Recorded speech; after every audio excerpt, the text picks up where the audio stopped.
All right, good evening, everybody. This is Rick McCain along with my baby, my girl, my boo, author, Ife designer, Club 50, all these other titles. Brenda McCain, baby, how you doing?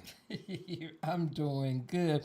It is our 10th year anniversary today, so I am doing fabulous. Right, so if I didn't say, this is the Let's Stay Together talk show. We are glad to be 10 years. We got our producer, the Rockford Goat, Kenny Crawford, helping us out. So 10 years. Amen. So we got to take a toast to that real quick. 10 years. 10 years of anniversary. So we're toasting. For those of you who are not on radio, you can go to Facebook or YouTube. You can see us drinking our little, this is just sparkling grape juice, not alcohol. And when you said the goat, that's when the awards clapping came in. So that was for Kenneth. That was for Kenneth, yeah, because Kenneth. that's the person that keeps the show moving. Yeah. Wait a minute, here you go, but you don't get a Kenneth. You don't get a Kenneth. We get Kenneth. Yeah, well, I'm quite sure there's a couple of more shows on here that get a chance to get a Kenneth. And speaking of Kenneth, I am going to do this right now. We talked about it a little real quick. We've got SOAR Awards coming up soon. I'm kind of switching things over a little, but the SOAR Awards are coming on March the 4th. Baby, tell us about the SOAR Awards and who's going to be honored, who's hosting, and some of the singers.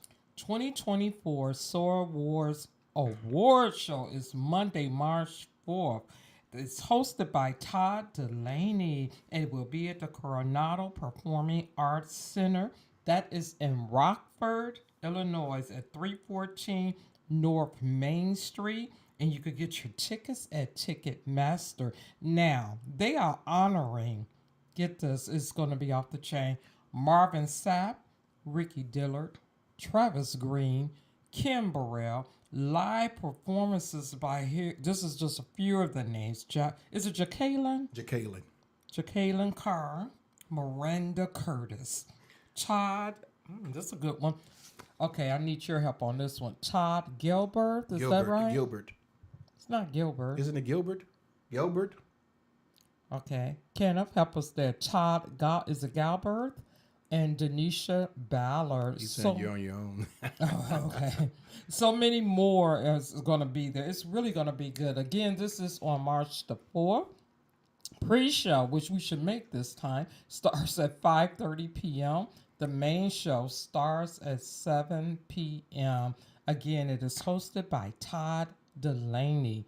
This is going to be so good. I'm so excited to be there. Yeah, it is really good. And for those of you all that, that are in, around the Rockford area, the Chicagoland area, you definitely want to go come to this awards. These awards are great. I mean, they have great stars there, and it is phenomenal. If you like gospel music, take that hour and a half, 2 hour trip out to Rockville, Illinois.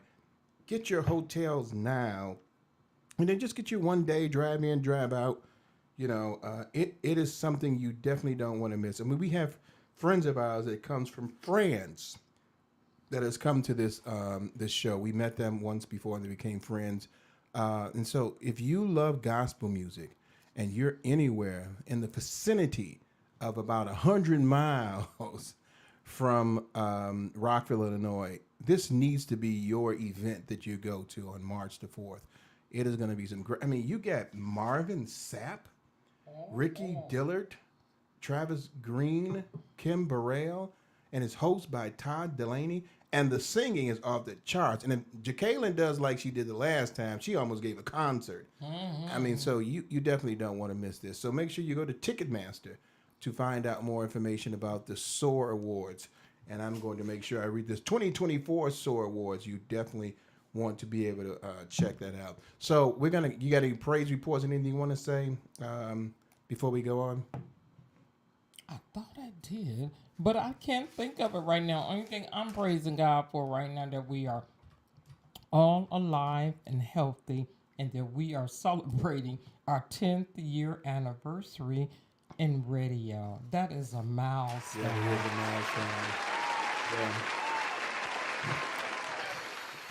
So I mean, we started off on a couple of different radio stations. We're here now, and like I've been saying, every time I've been on this radio, as long as SOAR Radio is here, Let's Stay Together Talk Show will be on SOAR Radio. Great family. We love them a lot. Kenny is just marvelous. And then Justin. Who had a birthday the Had a other birthday, day. yeah. He turned into an old man now. He got a chance to have his SOAR Awards out there in New York on the billboards, thanks to his wife, who did an excellent job. So we got a lot of things going on. Hey, I just wanted to give out a shout out for the CNN contributor named is Sarah Saunders. She found out that she had stage 3 breast cancer, and she made an announcement on it on the show. I listen to CNN almost religiously, and so I'm praying for her.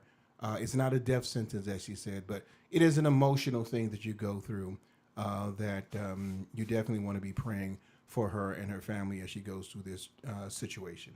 Okay, before we move on, I want to do this quick shout out for everybody wishing us happy anniversary. Thanks for tuning in, Mary, Louise, Lawanda. I appreciate you. And Tracy is out there Tracy watching. Brown Howard. Hey, Tracy okay. Brown Howard. Thank you, everybody, for the wishes. And Louise, I'm representing today. I got my earrings on and my bracelet. I have to give a shout out to people who are always keeping me beautiful in my bracelet, my earrings and bracelet. Thank you from Paparazzi. So, Right. okay, I have to Right. put that We got the through. radio show, and we make sure you have your earrings and bracelets. Your earrings and bracelets. We got to make sure that's known. It has to be. I shout out people who shout us out. So let's go back to what we're talking about today on Christian Real. On Christian Real, we are talking about season of waiting preparations this week. Right. So last week you heard me talk a little bit about the season of waiting, and we talked about how people are always talking about the season of joy, the season of expectation, the season of prosperity, everything that's good. But we don't want to actually talk about a season of waiting, that we have to wait on the Lord.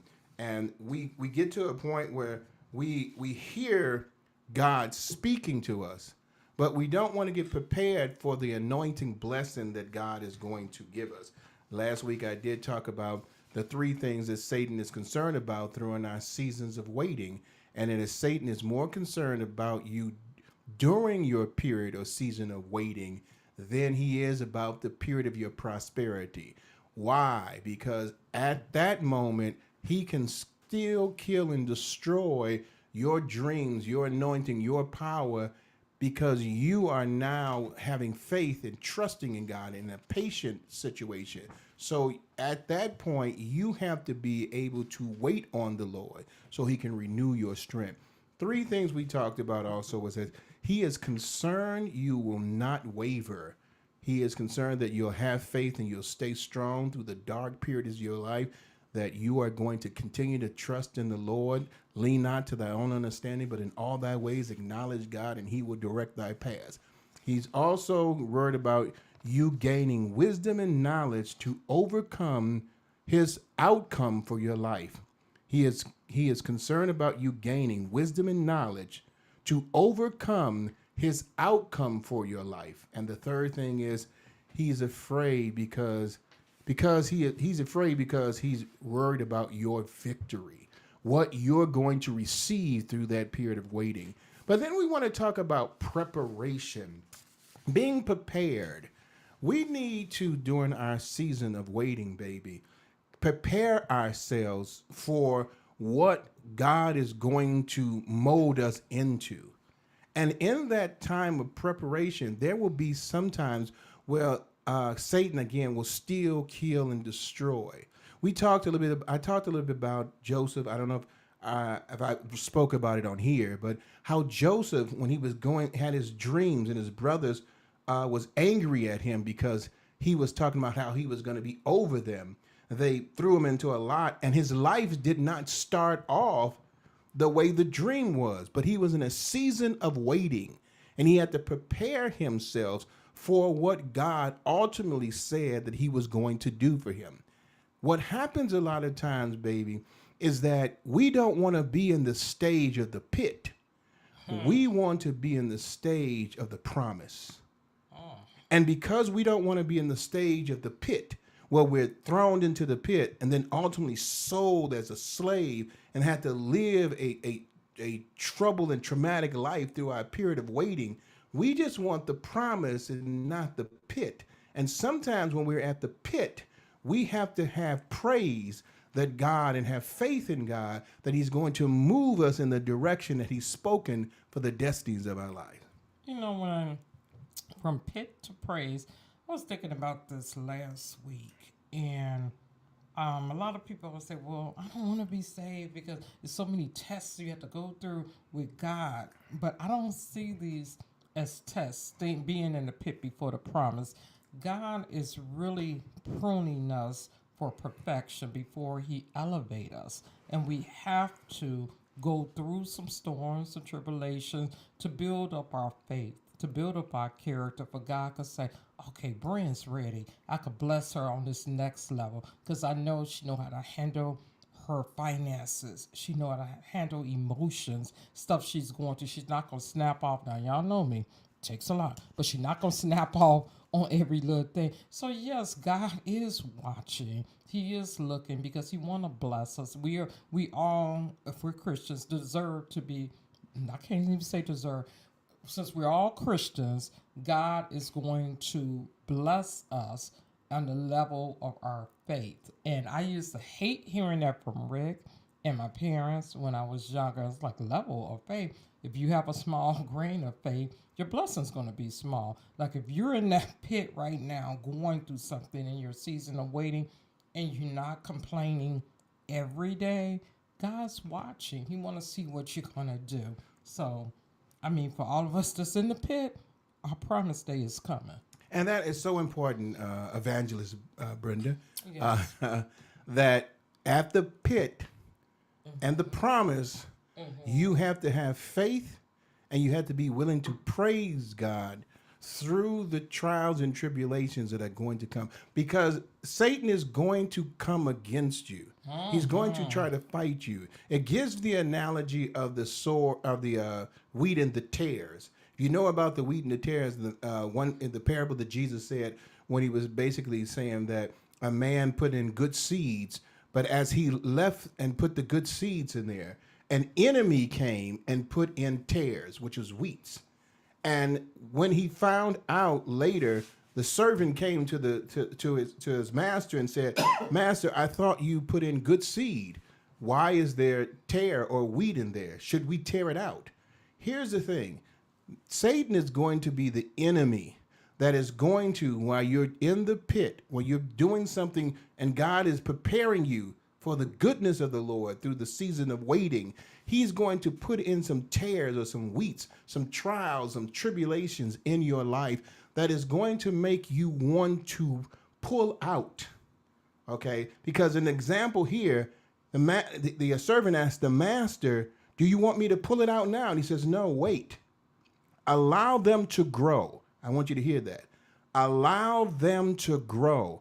It's going to come against you, and you're going to feel like that trial and tribulation is growing so much in your life that you can't even, like, is this what God is saying? This is the promise? I'm in the pit. I'm supposed to be praising, but the only thing I'm seeing is that the situations in my life are just growing harder, and I don't know how I can deal with it. I've got to pull out of this. I've got to remove myself from this. And God is saying, no, don't do this. In the parable, he's saying, let them grow together, because you're going to experience a more defining anointing when you allow yourself to go through the darkness, knowing that God has already prepared the promise for your life. And if you allow them to grow together, when the harvest comes, when the waiting is over, when prosperity is there, then you will be able to pull them out and then throw the tear away, as what happened in his example. Throw the tear away and burn them. It's almost like a sacrifice. You allow them to grow with you because you didn't want the problems to manifest over the promise. Oh, I hope you all heard that, because God is just wonderful.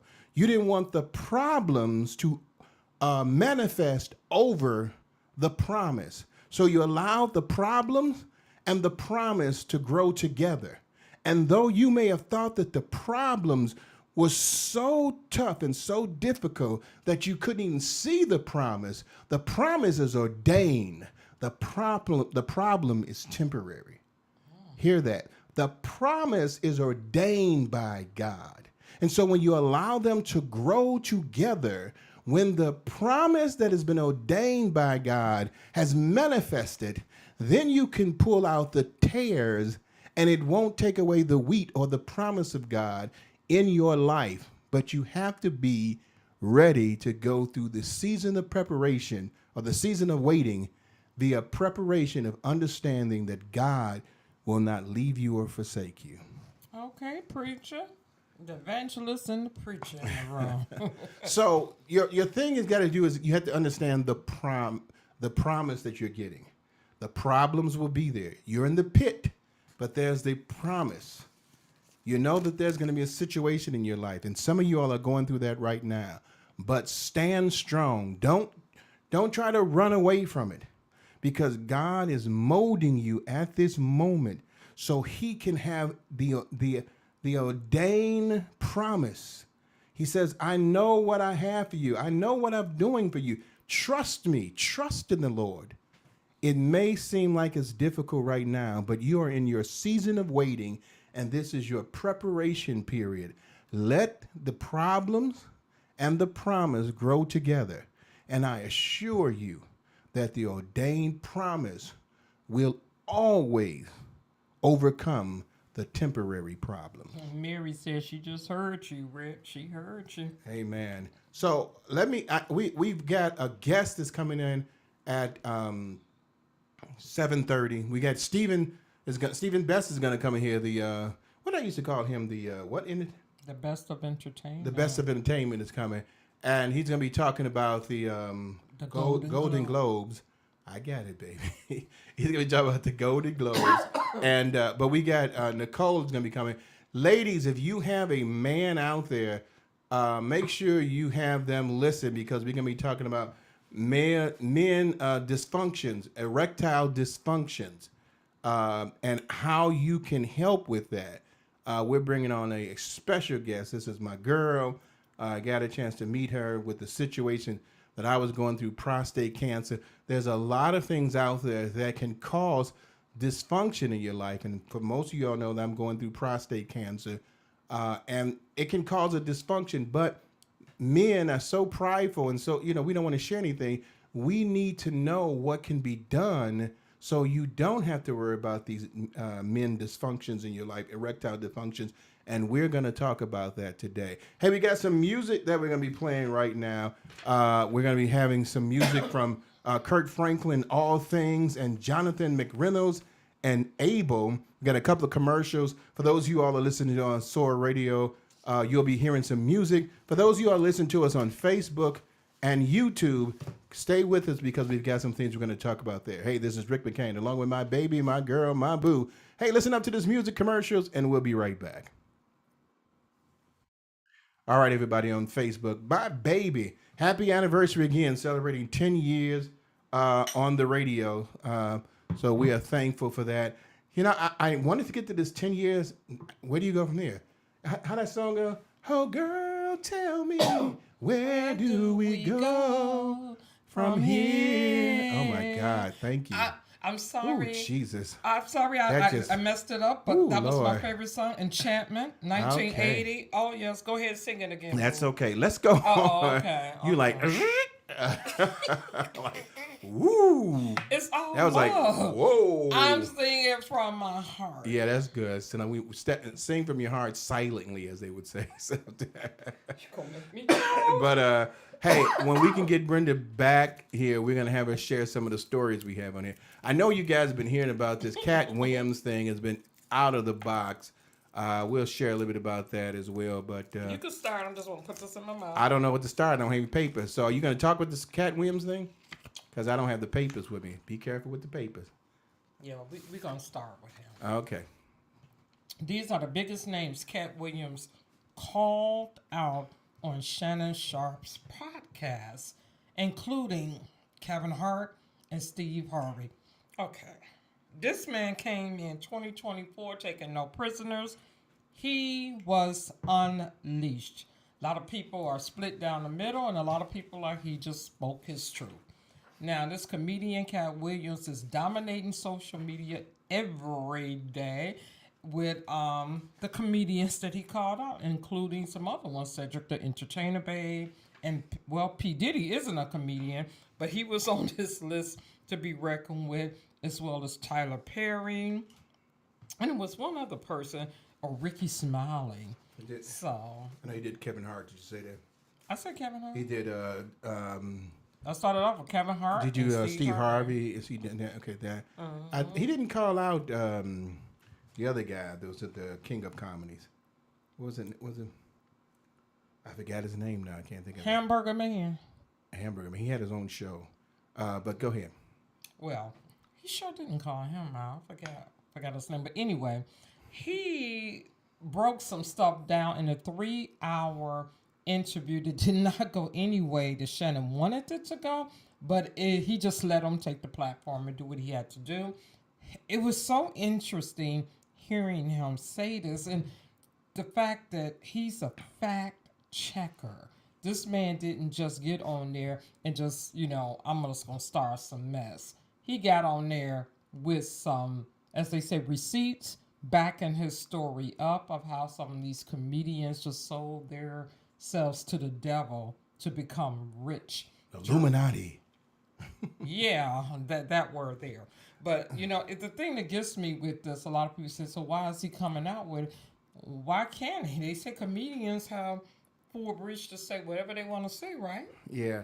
I didn't. I mean, he also went against a couple of more people on there. I didn't like it. I think, we got enough black on black crime. And when you have situations like that, because he was mad at Steve Harvey because what he said about Bernie Mac. That's his name, Bernie Mac. I'm talking about the other guy's name. D.L. Hughley was the other guy. He didn't really say anything bad about D.L. Hughley. But I just thought it was just, just a rant and rave that did not need to be out there. You have spats among your peers, and these are comedians who are doing everything they can for their livelihood, and situations happen. He said somebody stole a joke from him. Steve Harvey stole this and blah blah blah. Tried to steal Bernie Mac's Ocean 11 movie thing, and I mean there was a lot of things on, and he was very he really put people down, like saying earthquake the reason why he's not because he can't read. He is illiterate. Steve Harvey, finally knows how to read. Things. I mean, but a lot of times in his show, he doesn't do a lot of reading. He just says the names and stuff like that and do a little comedy thing.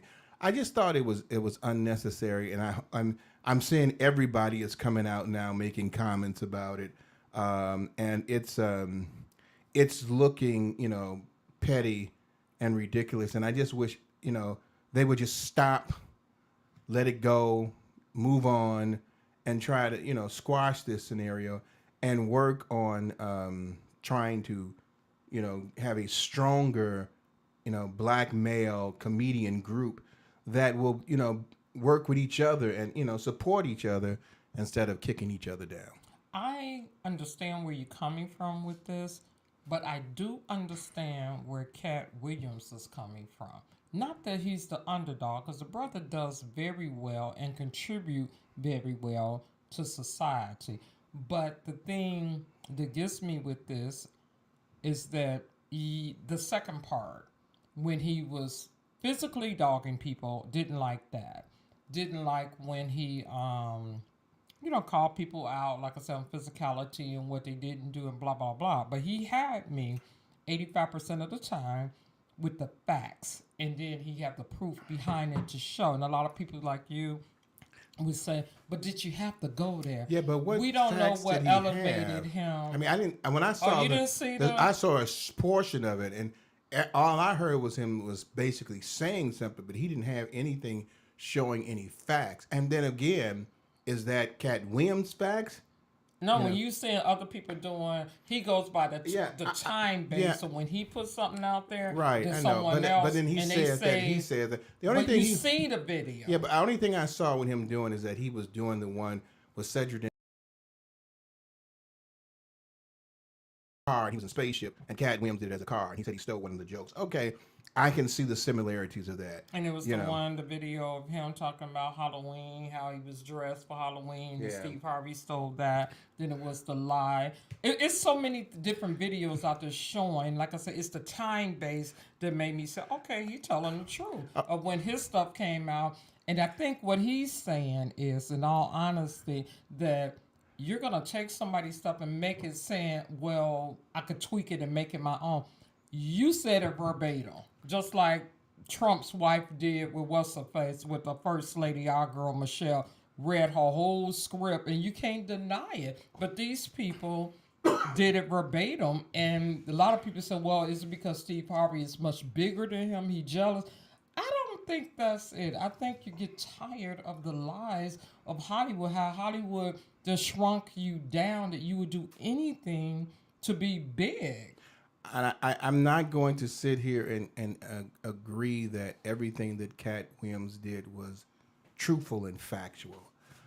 Even if it was, I think that the whole thing was unnecessary, and that it could have been something that they could have resolved among themselves. Well, it's all about the ratings. And I mean, this could be a great comedy publicity thing where everybody gets, recognition, and it's great. But, I don't like, especially black men. We have so much of issues and trauma and conflict and violence within the race. We need to come back to the good old days, of standing up and, being united together. How they say, black power, we have to start, going back to caring about each other, supporting each other, lifting each other up. And hey, man, if you did something wrong against me, I'm good with that. But let's talk about it. Let's solve this issue together, and not, be worried about bringing it out in the open so you can it just seemed like you were just complaining. All right, everybody, welcome back to the Let's Stay Together talk show. Your host, Reverend Rick McCain, along with my baby, my girl, my boo, Brenda McCain. We've been talking to people on Facebook. We appreciate you staying with us on Facebook and YouTube about the Cat Williams situation. We're going to try to get back to that a little bit later. We've got a guest coming on the show right now, and she's here, my girl. My Hey, girl, gorgeous. my girl. Hey, All miss right, you guys. we're gonna get going on this because I got one of my favorite people that helped me out on the show. Well, You're what we too have kind. right now, I am so happy that she is joining us, and that she I am talking about. I'm praying that I pronounce this right. Nicole Marabali. Wow, I'm impressed. Oh, me too. I'm shocked. I'm just saying. I'm not gonna say the last name no more, but I'm gonna You just did say, very, very well. Thank you. welcome to Let's Stay Together Talk, Nicole. Welcome, welcome. I'm about to do a brief bio on her because this is a bad young lady and bad in a good way. Nicole graduated from the University of Cincinnati in 2016. 7 years of experience as a nurse practitioner. She is licensed to assess, diagnose, manage, and treat various Urology. urological conditions in men and women. She is a member of the American Association of Nurse Practitioners and the American, say it, baby, Urological Urological. Association.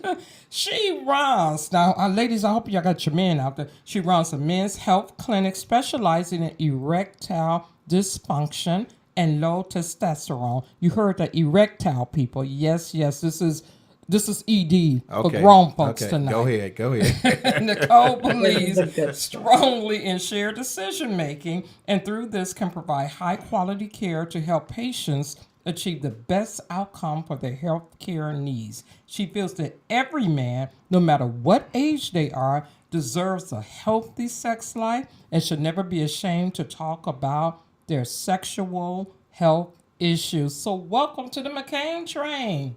Thank you Look, so much for having me. Yeah. Nicole, I'm going to start off because the situation basically we get a chance to meet Nicole, which again, I bring people on the show that we trust and that we know that has a desire to care and be there for people. Nicole will not tell you what you want to hear. She's going to tell you what you need to hear. And I love that about her. When we first got to meet her, she was just, I love that. I like this girl because she was helping me with a situation. If we talked about it before, I've got prostate cancer, was going through that. And it caused a little problem with, erection for me. And we had to go to talk to someone. And of course, as a man, I felt a little bit uncomfortable about it. But this young lady made you feel so good. I mean, she's like family to us now.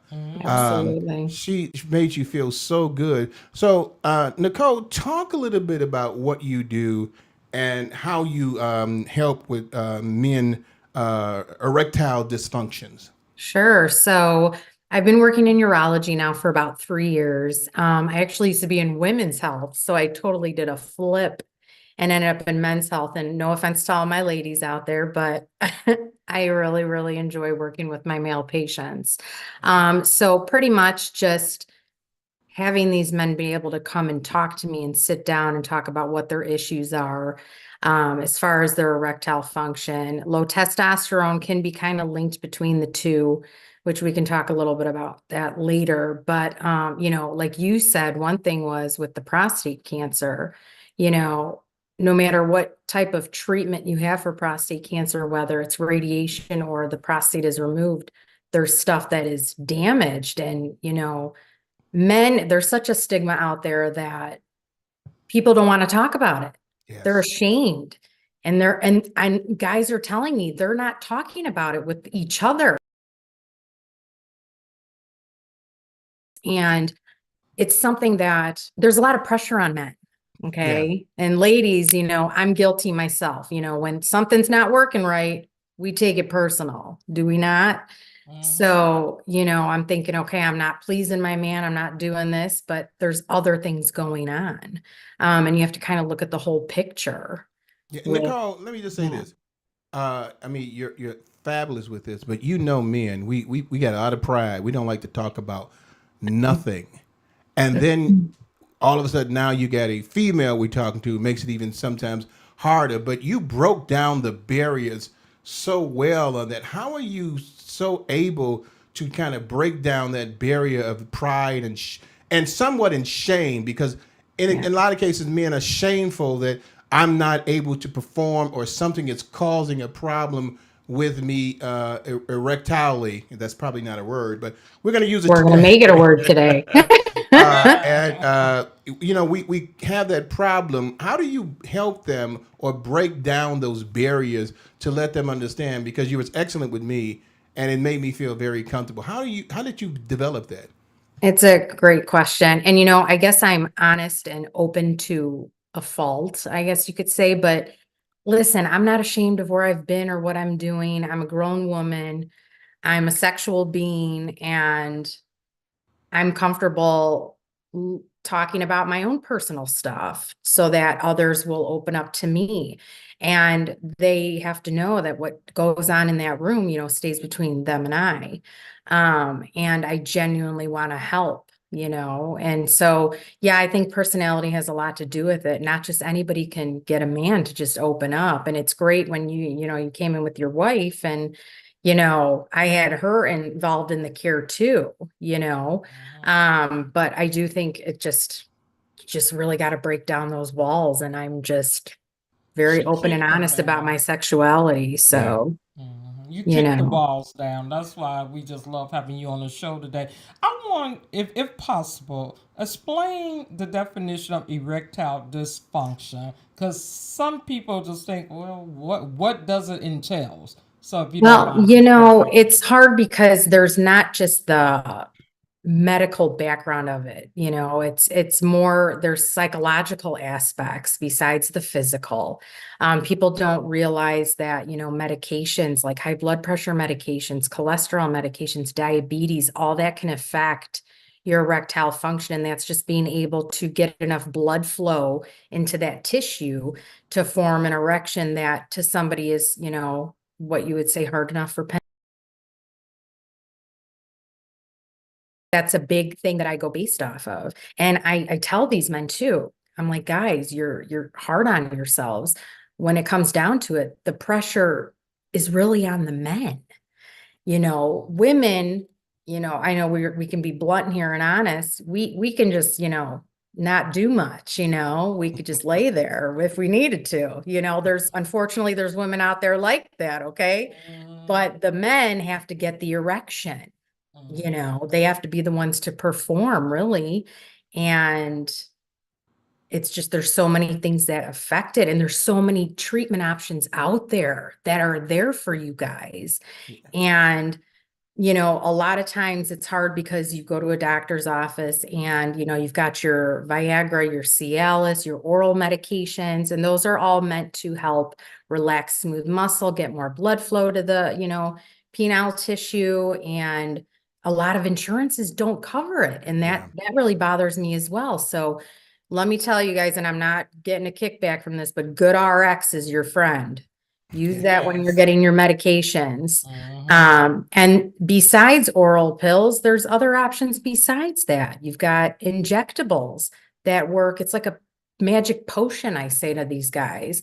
I had a guy literally came just around Christmas time. He brought me a gift card to a restaurant, tons of candy, all this stuff. He's like, Nicole, you put the twinkle back in my eye, and there's inflatable penile prosthesis. There's so many things out there. And let me tell you, when I went down to Miami, those inflatable penile prostheses were a big hit. So if you need it, you need it. It serves a functional purpose. And for a lot of men, your livelihood is related to your erectile function, and I guess I can empathize because it's like, if I was a man, I'd be feeling the same damn way, and we want to please our partners. We want to be able to please ourselves. We want to be able to do all that. And there's just the biggest, thing I want to say to everybody listening is there's nothing to be ashamed of. Yeah. Talk to your provider, talk to your nurse practitioner, your doctor. If you don't want to talk to your friends about it, that's okay. But there are things out there to help you. I also do penile shockwave treatments, which is a big new, thing going on. It's something that's FDA approved overseas. Insurance, of course, over here doesn't want to cover it. It can be quite pricey. But that is a treatment. It's painless. It's pretty much you're shocking up the tissue and the vessels and you're getting stem cells to go to that area and kind of regenerate new healthy tissue. And I've had guys in their 40s, I've had guys in their late 70s, getting treatments. So ED does not discriminate, Yeah. Okay. you know. Let me ask you this. I know you were talking about the physical part about it. I mean, how does I'm trying to think. I would have loved mine's to only been physical. And I'm being honest here with the men today. This is something that happened because of the prostate cancer. And I'm opening up because I'm trying to help more men understand that you shouldn't be ashamed of something that you can't control. But how does the physical part fit in? Because I never thought it was something mentally that I was doing. But how can that cause an issue with erectile dysfunction?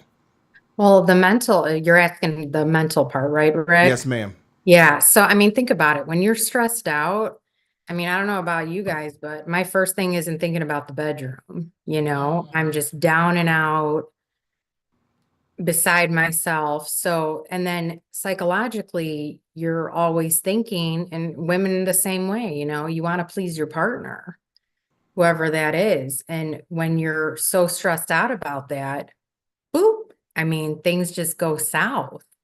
I have plenty of one guy today, his girlfriend's just on him and on him and on him, and he's in a stressful situation. And, in my own personal relationships, I've had people that are going through some stuff, and I'm taking it personal because they can't get where they need to be. But I'm trying to tell myself, Nicole, listen to what you're telling other people, that they're going through something, the pressure's on them, But I mean, it's hard. So psychologically, it's a tough one. So how do you talk to the women? Because I know Brenda came with me. Brenda Yeah. goes with me everywhere, and I love that about her. She's gonna stay on me. When you have the woman there and she's a little negative about the situation, how do you help them understand that, hey, this one is not going to help, come on, ladies, this is not going to help. But how do you help them understand that this is an issue that is uncontrollable by the man? I try to explain the full picture, in a way that they're going to understand it. But I also try to remind these women, everybody listening, your man, they need stimulation. They need that affection. They need that touch, that love, whatever their love language is, whatever it is.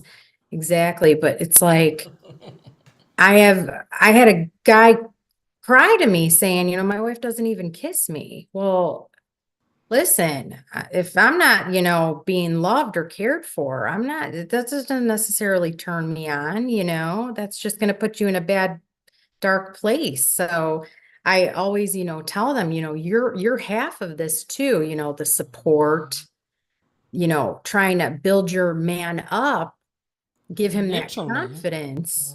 Yeah. Because us ladies, I'm not gonna lie, that's kind of why I like men's health better than women's health. We're tough. We are, and I admit that, so it's just getting them to understand and to know their importance in the role, because a lot of women come in and they're like, who's this chick talking to my man, telling him that, this is what's going on, and they might be a little intimidated, or, listen, we're all on the same team here. Yeah. I want this to, get better for you, so it's great when, you both came in. I love that, because she's just as important. I want to say this, Nicole. When I first met you, I didn't have that intimidation of, okay, this other woman is about to touch my man's private area. I forget we are on the air. I didn't And it's a feel Christian that show. way. I didn't feel that way. I was like, bring it, Nicole, because he might check out. I need to know everything you're talking about, but we could build up our sex life again. And you just saying, the woman, your part, have to, actually build him up, or he could get lifted up, so to speak. I know I have this brown robe, and this is my scenario. Ooh, This Jesus. brown, you notice this brown robe. You know, your comfortable clothing in the household, and usually we have a cold with each other, and Rick be looking at me like, "No, that ain't working for me." Just before all of this happened, right? That ain't working for me, and I'm like, "What?" Because I used to think this is me. You just see me, and it's gonna go. Pew. And now he's like, "No, babe, that ain't. Get rid of that brown robe, the fluffy house shoes, and everything." But now, since I met you, and other people doing this whole scenario with the prostate cancer, I'm learning more because, like you said, it is a team effort in your Absolutely. relationship. Yeah. And it's like at this point, it's not saying that I don't want to be pleased because I do, but I love seeing the happiness in Rick's face with certain things that we've been trying. It's like, there he go, he back, like Yeah. that. So thank you for everything that you're No. doing Yes. And and thank teaching you us. for being there for him and being Yeah. such Yeah. a great partner. I mean, it's huge, but Yeah. it's like I wish men would just talk more about it. I really do, Mm-hmm. because if I could clone myself and put myself in every urology office, just so that people feel, invited and welcome, and this is a judgment-free zone. And that's why I put my cards out on the table, because listen, you can judge me, I don't care, but Right. let's talk about you. Let's get you better, because you deserve to be happy, Yeah. and And what? have that, Go ahead. no, and just have that, have that erectile function that you want. It might not be 100% what you want. Let's keep it real, Mhm. but if we can get you somewhere where you're more confident and you feel better about it. I mean, look at, Mhm. I mean, all of us have our insecurities and our things we don't want to talk about, but men, hear it from a woman. We want you to talk about it, because Right. if you need help, it's going to help us together, and it's going to help us in the bedroom. Yes, that's why I keep saying I was promoting this. And ladies, if you have to and you have a man in your life, this is the show for you to listen to, because men egos are so huge that Mhm. they would just go decades. Well, it's your fault. It ain't my fault. You need to get checked out. Because like with a woman, I can, and Rick know me for real with this. If it's a pimple that I can't recognize on me, I'm like, something ain't right with this pimple. Usually they go on in 2 days. I'm making a doctor's appointment. With men, which I'm so glad Rick did, but with the majority of men, they just go on and on like, okay, I don't know, maybe I exercise more just a little bit. No, you really need to get checked out to see what's going on. To all the men out there and all the women that love the men out there, please push them to go see Nicole. Yeah. So Yes, everybody just come to me. yeah, I'm Come we to like, go. I will Nicole. help you. We're gonna definitely get to that. The two things I wanted a question about is, and I almost forgot the first question.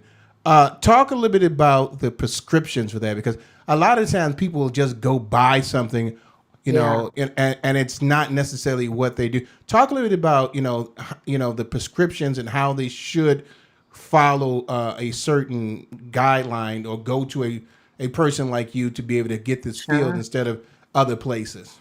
Yeah, I mean, listen, guys, I prescribe generic Viagra, generic Cialis every single day. It's not like, oh my gosh, this guy's coming in for no, like it's really okay. This is what we do. But you've got your Viagra and you've got your Cialis, and they both work similarly. They're different milligrams, but best thing I can tell you, first of all, is take it on an empty your stomach. It's going to be absorbed better. It's going to work better for you. Some possible side effects with those medications: it increases blood flow everywhere in the body. So you could have headaches, facial flushing, nasal congestion. And if you do have those side effects and they're that bothersome, tell us, because then there's other options we can do. But remember, you can get those goodrx.com, .com coupons, and you can get your month supply for 20 to 30 bucks. When you go online, you don't really know what you're getting. And that makes me a little nervous. And I think they're really kind of hitting you in the pocketbook, Yeah. and nobody has time for that. So that's one thing, don't be afraid to ask about those too. Which one do I prefer? I'm gonna be honest, I like my Cialis a little bit better, lasts in the body a little bit longer. If the pills don't work, then you've got your injectables, which I use with a lot of prostate cancer patients that have had their prostates removed. There's so many nerves that are embedded in the prostate. When it's removed, there's always damage. So, it's unfortunate, but sometimes you need injectables, which, for anybody who's familiar with diabetes, it's like a little insulin syringe. I know nobody's going to get, excited about sticking a tiny little needle in their penis, but it works really well. And your partner, I have a lot of women come in and I teach them how to inject it. And you have to inject it every time you want to, get an erection, and that's okay. And you get those through compounding pharmacies. It's a refrigerated medication, and I use a pharmacy that's not too far away in Michigan. And then, your other options, you've got the shockwave treatments, and then there's always, surgery. But guys, one thing I want to tell you too. So one thing, this is kind of fun. Guys are always like, why men for some reason have this hard time believing that things don't change as they get older. Nicole, it used to be like 2 inches longer. And I'm like, honey, I go, you see that? We all get a little fat pad down there. Things kind of go, it's okay. It's still there. It's just, It's but hidden. it's not a big deal, guys. Really, it's not. Yeah. We love you. Quick thing I want to do before you go again. One thing I want to do, and then I need you to give information on how people can get in contact with you. What are some of the early symptoms that you might be able to see that you have an erectile dysfunction? So if you start, how, men will be like, oh, I wake up with my quote unquote morning wood, or that little, partial erection in the morning or in the middle of the night. If you start noticing that you're not getting them every day, or it's one day a week, or, something like that, or you're not getting as firm as you used to get, things like that. And that one thing I'll throw in too, guys, don't be afraid for constriction rings. Those can be your best friend. And those will, that's that ring you put around the base of the penis, and that's going to help. Think about all the blood flow goes in the penis. Well, you don't want it to backtrack back into the body. So you put that constriction ring around there and it'll keep you firmer longer. And you can wear that up to about 20 minutes or so. So I kind of spun off track with that one.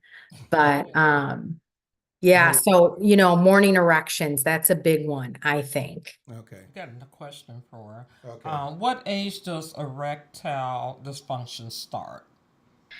Good question. There is no set age. Yeah. Wow. And that's a big thing. I notice it a lot. I'll have guys in their 20s come in. And to me, then it's a little bit of a psychological component, and that's okay. It still can be talked about. There's sex therapy, and there's other things out there. Like I said, guys, I get it. And we know, and women hear this, men feel there's a lot of pressure on them. We gotta take it easy on them a little bit. But any age, literally 20s, 30s, I've been doing shockwave treatments in their 40s. And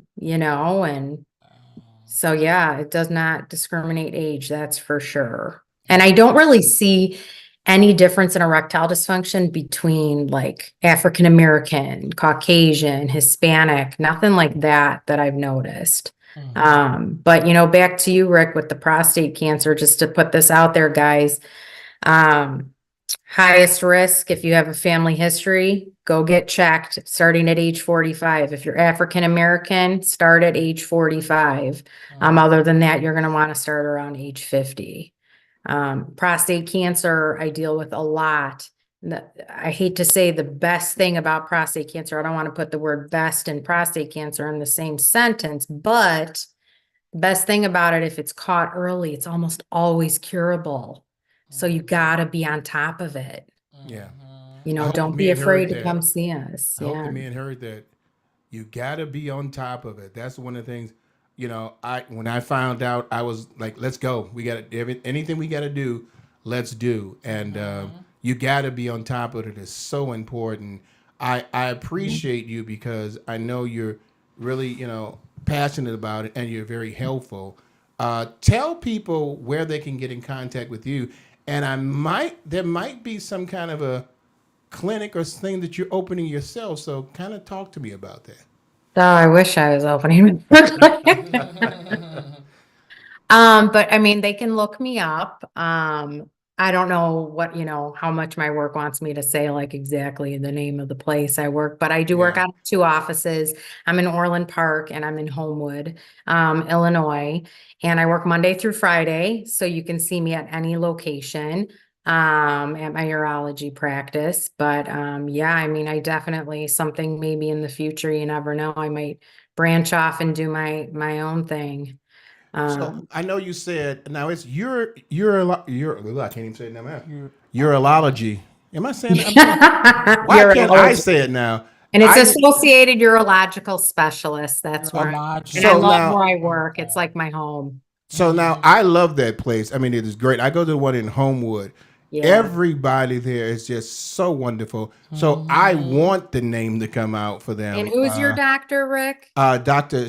Shaw No, Dr. Patel. Shah. Yeah, he's Patel's. fantastic. Patel. Isn't it Patel? Isn't it There's Shaw? Dr. Patel, Dr. Shah, and Dr. Chavin, and Yeah, all Dr. three of them are Patel. phenomenal. Yeah, and so I mean, there is a great office. People are wonderful there. Yes. This is where I met Nicole. You can see her at the Homewood office, Tinley Park. Is that it? Orland Park, Orland on Park. Harlem Avenue, and then Governor's Highway in Homewood, and And- just, and I'm gonna put the information out there because I don't care if they don't want to hear. This place helps me out a lot, and it really cares about you. Like, That's I why don't know. We bring Yeah. in people like this that really cares about you. So Nicole, thank you very much. You will be coming back, just to let you know, because we're gonna be talking about I this would again. love that. Because And men- I really feel blessed to be on here. Yeah. Thank you so much. And I'm so thankful to be a part of your life. So Yeah, well, thank you for letting hey, me. let me tell you something. I'm thankful because men, we need to, be accountable. Stop being afraid. Stop being ashamed. Yes. Let the lady that's with you help you out. This is not a death sentence. If you No. take care of it in early and make sure, I'm doing fine, by the way. I'm doing fine. I have, I was able to get taken care, and I'm taking what? I took Tadalafil or something like that. What was it? Tadalafil is the generic Cialis. Yeah, and so it's working. Prostate cancer is not a good thing. It can cause effects. Stop being ashamed, men. Speak up. Speak out. Please. Like she Speak up said. because we want to know about it and we want to Right. fix it. And, Yeah. I need you to be having a healthy sex life because I want one too.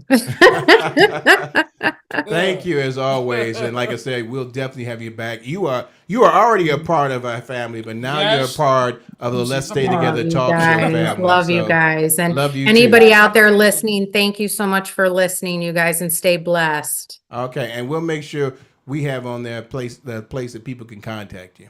I would love that. Thank All right. you. Namesake was out there, Nicole Hollander.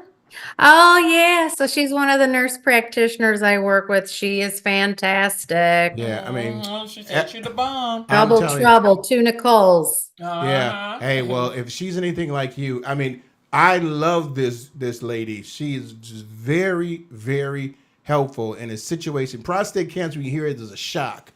But when you have somebody there that can dull the pain, the mental pain, Yes. and help you through the process, which is everything that they did at this office, you want people like this because let me just tell you something. Now you need people. There's a lot of people that's more concerned about the money than the man. Okay.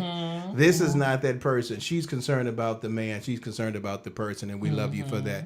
Thank you for Oh, being love on you the show. guys. Thank you so We'll see you much. soon, okay?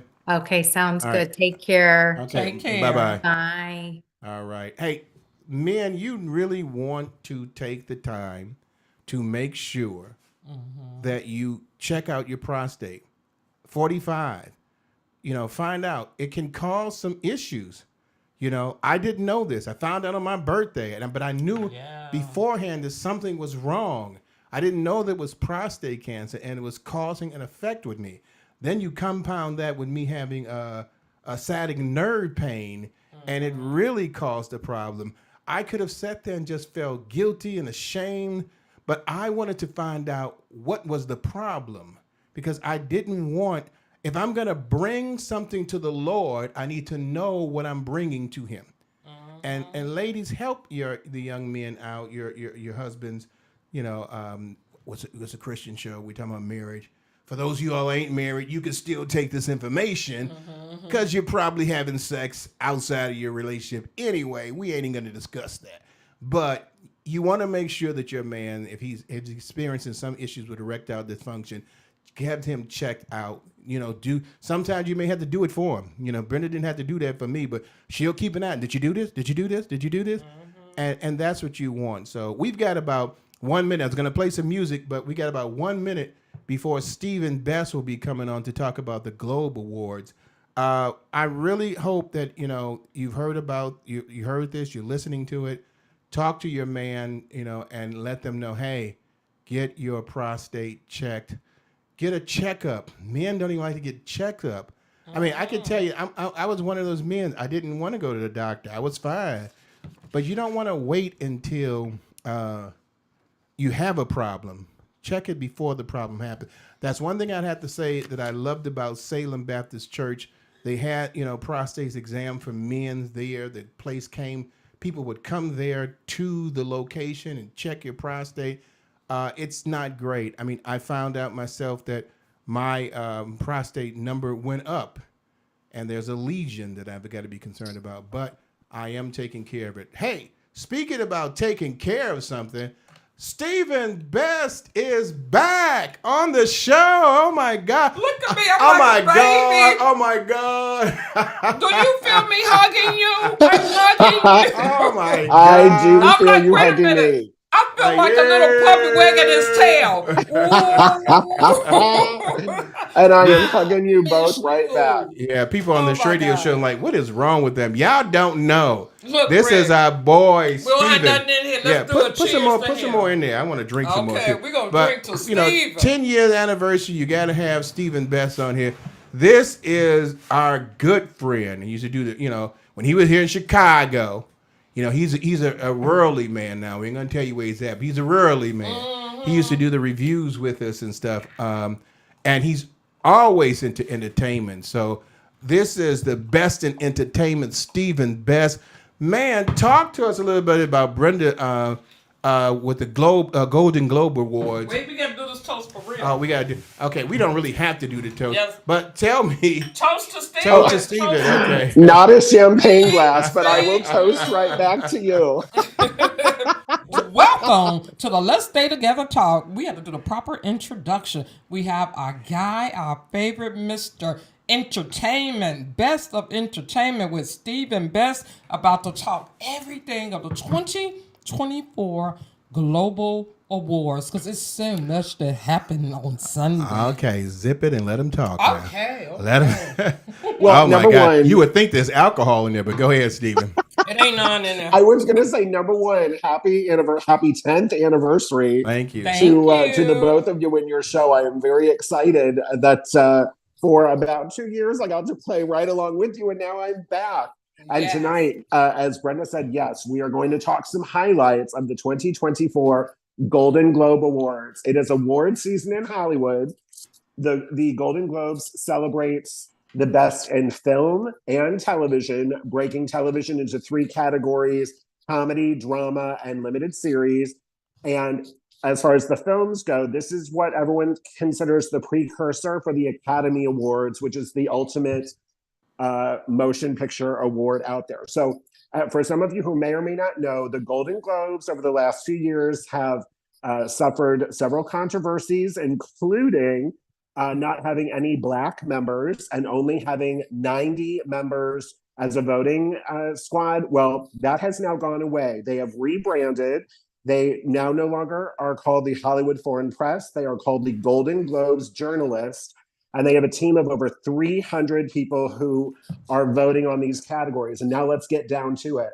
For the first time in over 20 years, the Golden Globes actually were not on NBC. They were on CBS, and they had a 50% jump in total viewership this year to last year. That was 9.4 million people who tuned in.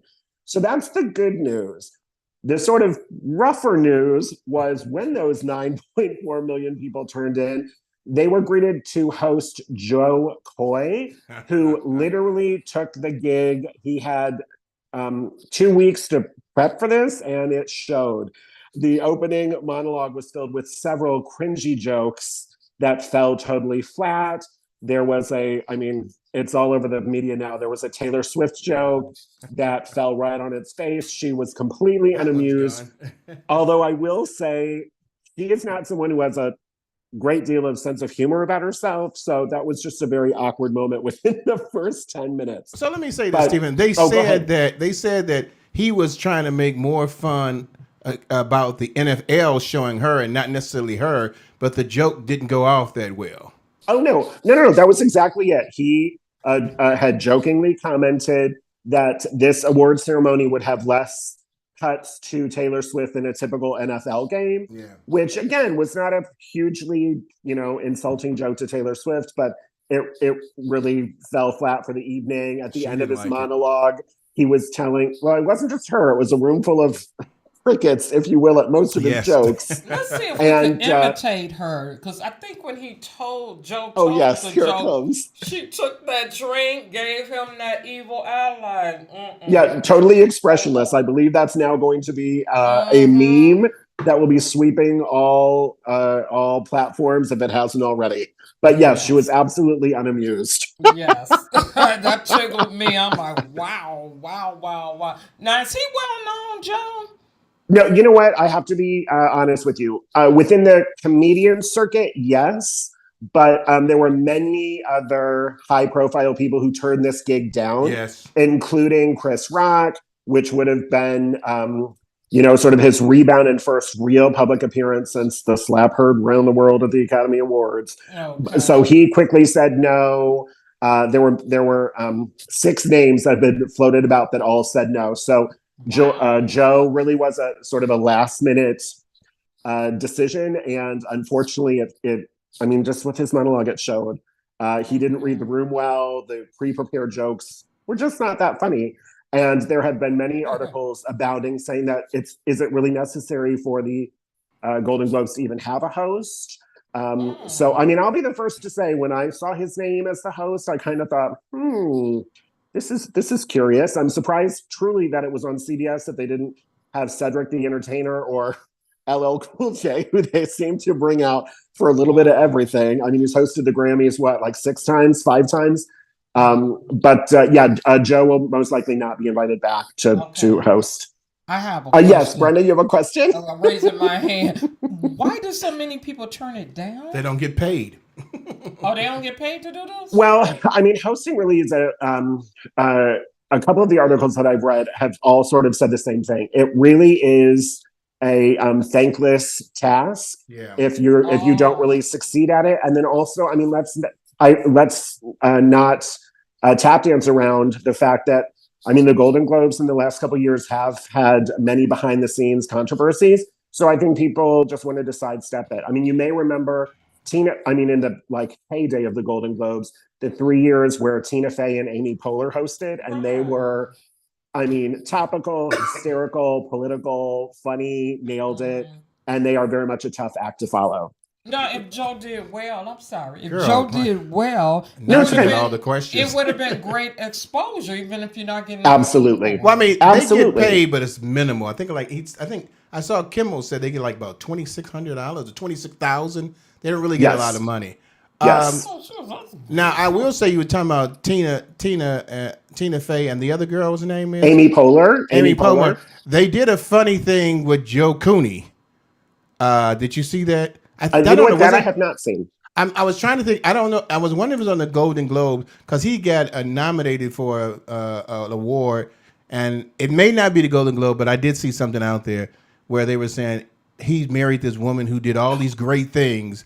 It's George Clooney. Forgive me. George Clooney, George Clooney was winning a Lifetime Achievement Award the same night, and he married a very well-known international global attorney who I mean, if you Who's done for who's those who who of haven't seen things? it, I promise you, just go to YouTube and watch for 3 minutes. It's going to be the best It laugh of is. the day. It was so funny. It was. They were so natural with it. I'm like, oh my god, Right. this is so funny.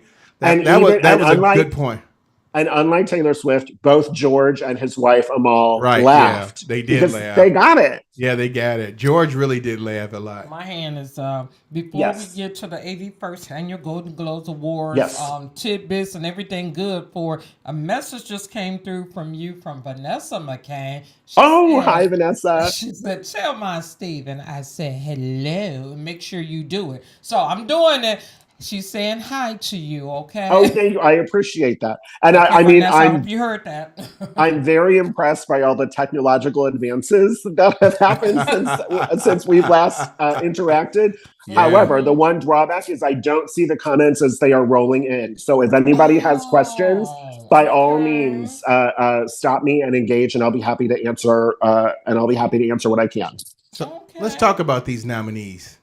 Okay, Well, perfect. Winners. Yeah, winners. Well, the big winner of the night was Oppenheimer. You know, if anyone has even been a casual fan of films, all year long, all the talk has been Barbie versus Oppenheimer, Oppenheimer versus Barbie. For the evening, Barbie, the movie, actually went in with 9 nominations. It had the most nominations of any film, but it was Oppenheimer that actually left with the trophies.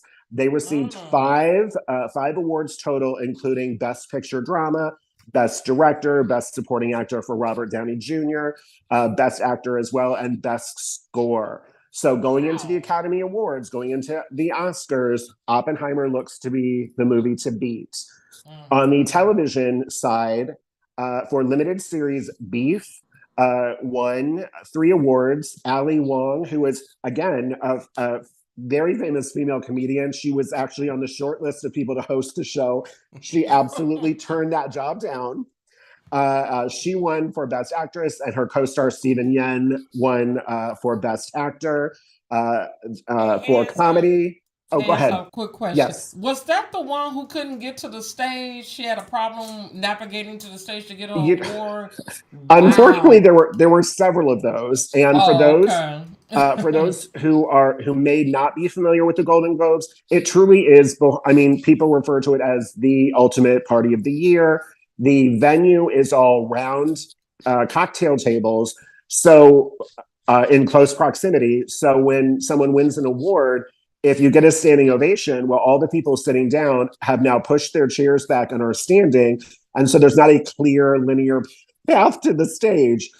So yes, Ali Wong was one of the people who, as she was walking up, she's like, "Where exactly do I go?" Elizabeth Debicki, who won for The Crown, was, and I'll get to her in more detail in a moment. She was also challenged with how to get to the stage. So that is very typical with the Golden Globes. Unlike the Emmys, where it's in a traditional theater, where all the seats are in a row, and normally they have the nominees on the very end or in the front row, so that they don't have to bump in front of 10 other people to walk up to collect their prize. I'm just Makes glad sense? that Oppenheimer beat out Barbie. I know you and Brenda probably don't like that, but I'm so glad it beat out that brainless movie that I was watching. No. For 3, No. well, how many hours was that thing? I mean, Barbie was 2.5. Oppenheimer felt like 12. Oppenheimer, I love because I love that. But that going to see that movie with Brenda, I wanted to go to a doctor to see if I can get some brain cells back. I'm sorry. Okay, well, Brenda, let's unplug Rick's microphone, and that will be the last time he will be speaking about Barbie, because I went into this Team Barbie, and I am very happy. Hold on, I'm going to skip ahead in my notes. I'm very happy. I mean, a lot of people think that there were 2 new categories added to the Golden Globes this year. One of which was Cinematic and Box Office Achievement Award. And many people think that they really just invented that so that Barbie would win something. Thank you. Yes. It was the equivalent of the People's Choice Award, because all of the films that were nominated in that category had to gross at least $150 million, which means there were a lot of butts in the seats. A lot of people went to see those films. And Taylor Swift was actually nominated in that category. That was the one award that she was nominated for. But I've got to be honest, at 1.4 billion with the B dollars, there was no movie at the box office that was bigger than Barbie last year. There just wasn't. So I'm not quite sure that I sat through the same Barbie movie Rick did, because I did not find it bubble-headed, brainless, silly, or I forget what else he said. I actually thought it had an agenda and a point. It didn't beat you over the head with it. I thought it was smart, sophisticated, and Team Barbie showed up and showed out. It was cute. You know what? Okay. Because No, no, it no, was no. a woman's anthem to me. You know, that's why I loved it. Because it's like, although I, as a little child, was a Raggedy Ann doll girl, I never had a Barbie until I was grown from one of my pastors. And I did the backstory on it before we went to see the movie. I was like, I like this movie. I'm sorry some people didn't, but it was history in the making. And it Absolutely. made history, and I loved it. I'm And sorry. Issa Rae as President Barbie. There was a Barbie toy made in the likeness of all of the actresses. The Issa Rae President Barbie is the hardest to get a hold of, and it sold out almost instantaneously Okay. when it hit stores and collector shops. So I enjoyed Barbie from start to finish.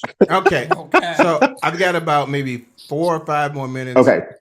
So These will be quick questions. You want me to go through them? no, I don't want you to ask any questions. I want him to just continue on with his Oh, stuff. okay. You didn't ask no questions. Okay, perfect. I thought the surprise of the night was when the film Poor Things bested Barbie in the Best Picture Comedy or Musical. Emma Stone also won for that. So this actually sets Poor Things up for some Academy Award nominations. Stop I right thought, there, Stephen. oh yes, Did you see that? Have you seen Poor Things? I have not. It's Okay. it's in limited release, small art film, so I Okay. have not had the access to see that yet, and I Okay. don't believe it is streaming. But I was kind of surprised with that one. oh, okay. And then along the same lines, Lily Gladstone. I want to give her a quick shout out because she was the first Indigenous person to win a Golden Globe for Best Actress. She was the second nominee in the history of the Golden Globes, but she was the first to win in that category for the movie Killers of the Flower Moon. And she spoke in her Blackfeet language at the beginning of her speech. So I did want to give Lily Gladstone a quick shout out, and she's absolutely now the front runner to win in the Best Actress. I mean, as much as I enjoy Margot Robbie and I'm 100% Team Barbie, Lily Gladstone now is in first place to win the Academy Award. Now that we're in a voting season. And then if we've got time, I made some notes about fashion for the night, but if we need to cut it. Go ahead. Okay. You got a few minutes. Margot Robbie, again, we're going to start with Barbie. Team Barbie pulled it out. Margot Robbie, for the entire press tour of the film Barbie, her stylist had created real world creations based on dozens of the actual Barbie dolls looks from the 50s through now. Well, they did it again. She had a pink and black Armani Privé custom made dress that was based on the 1977 Barbie Superstar look. She wore the pink to the ceremony, and then she switched to black for the after party. Issa Rae, President Barbie, if you will, looked like the Academy Award herself in a floor-length Pamela Roland beaded tangerine gown that Brenda, I thought, was very nice of you to let Issa borrow for the night, and I'm sure she'll be returning that with flowers and champagne. And then America Ferrera, also from the Barbie movie, rocked it in a silver Dolce & Gabbana. Now, we need to bring up two extra. The color purple, unfortunately, didn't take home any awards, even though it had several nominations. But Oprah Winfrey in an off-the-shoulder purple Louis Vuitton dress. I know I was posting on social media, and Brenda, you commented on Oprah's look. Oprah's never anyone that I'm normally like, let's check out what Oprah's wearing, but she nailed it. And Meryl Streep channeled her Devil Wears Prada character in a black and white Valentino sequin suit, which normally Meryl is not the most glamorous on the red carpet, and I thought she nailed it. Okay, now, and then the last one, Pedro Pascal, who was nominated for The Last of Us, and more people I think are familiar with his work from The Mandalorian, had the most unique costume on, if you will. he wore an arm sling over his suit, and many people asked him what happened. He said, "I fell," and left it at that. Okay. Hey, so one thing I saw on your course. Facebook thing that I have here. Talk about Kiki Palmer. Okay, now it is awards season. So tonight we're talking Golden Globes. However, the same weekend as the Golden Globes were the Emmy Awards Creative Arts Emmys. There are so many categories this year for the Emmy Awards, which is actually going to be airing next week. Okay. There's so many categories that they had done technical categories Saturday and Sunday of this weekend. So half of this ceremony was at the exact same time as the Golden Globes. But a shout out to Kiki Palmer, who won her first career Emmy for Best Daytime Game Show Host. But what makes it even more unique is this is the first time in 15 years that a woman has won in that category, and the first time ever that a woman of color has won in that category. So in the almost 90-year history of the Emmys. So congratulations to Kiki Palmer. Carol Burnett also took an Emmy that I think was the one I was the most excited about. Derek Hough won another Emmy for his work on Dancing with the Stars, and RuPaul Charles won an 8th Emmy for hosting RuPaul's Drag Race, and this now makes him the most honored person of color in the entire history of the Emmys. So yes, even though we're talking Golden Globes, there was a lot of glass ceiling breaking on Saturday and Sunday night for the Emmys as well. And if you want to have me back, I'm happy to talk about the official Emmys, which air next week. We'll make sure we get you back for that. Plug. Stephen, the one thing I want to just say, it is so good to see and hear you again. We really do Thank you. miss It's you here in wonderful to see you Chicago. both. It's It's wonderful to see you both. Miss you. So, I mean, we stay in contact with each other, but now we're actually Of seeing course. you, and we're glad that, everybody's going to ask us, have you talked to Stephen? Have you done? No. Yeah. Well, all Wait, but those you people know better what? be watching live. Yeah, they better be. You got Hetty. She's watching live. Okay. And Oh, you wonderful. have Catherine and Wes watching live. Catherine and Oh, wonderful. Well, I send my love to absolutely Who's everybody. Catherine? And Anna. here Anna, we go. Okay. I'm like Catherine. Anna, just say Anna. Well, Okay. no, that's her name now, so Okay. I'm respecting that, but they're watching and supporting. All right. We love you, man. I love you both right back. I'll Okay. call you tomorrow. Deal. Okay. Take Bye, care. my See friends. you then. Okay. Bye-bye. That's my guy, Stephen Best. I've got to make sure that Miss Brenda, she got 1,000 questions, and we do still have a time frame because we're going to miss out on some things because of that. And so, hey, Kenny, would you do me a real quick thing? Just play the one song for the 40 minutes. I don't know. I think that that McCain train song is like about 8 minutes, isn't it, Kenny? So do me a favor. Play the one song from the Bishop S.J. Younger. The storm is passing over. Then do the commercials, and then we'll come right back. So we're gonna come right back after this. We're gonna have a brief time. Wait a minute. We got till 9 o'clock. I'm trying to rush everything. I'm so sorry, Kenny. We got time. I didn't forget about Kenny. So what we're gonna do right now? I'm changing this in all script. I forgot we got 9 o'clock. I'm looking at 8:30. Like we got to hurry and finish. Go ahead and play all the music for that. So we're gonna play "You Unspeakable" by Voices of Fire. The storm is passing over, and have the commercials, and we'll be right back. For those of you on Facebook and YouTube, stay with us. We're gonna have some conversations we're gonna talk about, and we're still gonna be talking about this, comedic argument, but we're gonna have a couple other things we're gonna be talking about as well. This is Let's Stay Together Talk Show. Listen up, and we'll be right back. It's like I forgot. I'm looking at this time. I'm like, I gotta get this in. But let's talk about that. Thanks again to Stephen for talking to us, and we appreciate it. We always love to see our friend on, even if it's just on the air. We love seeing him there, and we appreciate everybody who was on the air listening to the show as well.